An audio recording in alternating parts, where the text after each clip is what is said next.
राष्ट्रवादीकडून राज्यसभेसाठी पार्थ पवारांचं नाव चर्चेत। राष्ट्रवादी कोर कमिटीच्या बैठकीत चर्चा। 16 मार्चला महाराष्ट्रामध्ये राज्यसभेच्या 7 जागांसाठी निवडणूक होणार। राज्यसभेसाठी महाविकास आघाडीचा मास्टर स्ट्रोक। शरद पवार पुन्हा एकदा मैदानात। राज्यसभेच्या एका जागेसाठी शरद पवारच मवियाचे उमेदवार। पवारांच्या उमेदवारीवरती तीनही पक्षांचं एकमत झाल्याची सूत्रांची माहिती।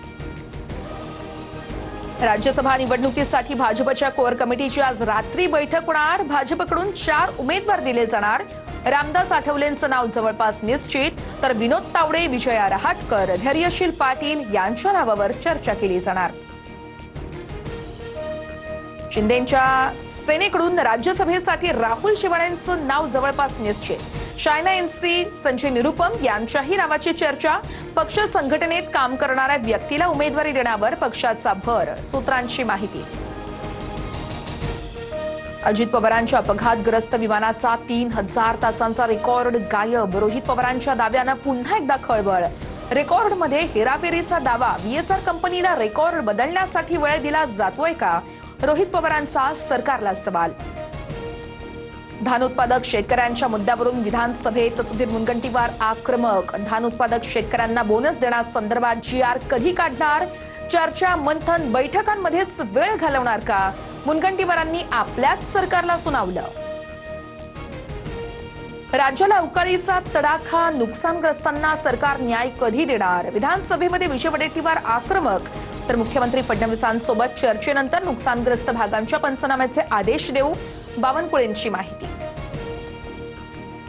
काँग्रेस प्रवक्ते हनुमंत पवारांना मारहाण। बंदुकीचा धाक दाखवत मारहाण केल्याचा आरोप। महाराष्ट्र गुंडशाहीवर चालणार नाही।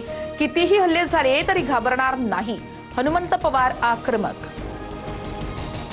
हल्ल्यासाठी हनुमंत पवारांनीच प्रवृत्त केलं। मारहाणीच्या प्रकरणानंतर मलाही धमक्या येत आहेत, तुषार दामगुडेंची प्रतिक्रिया।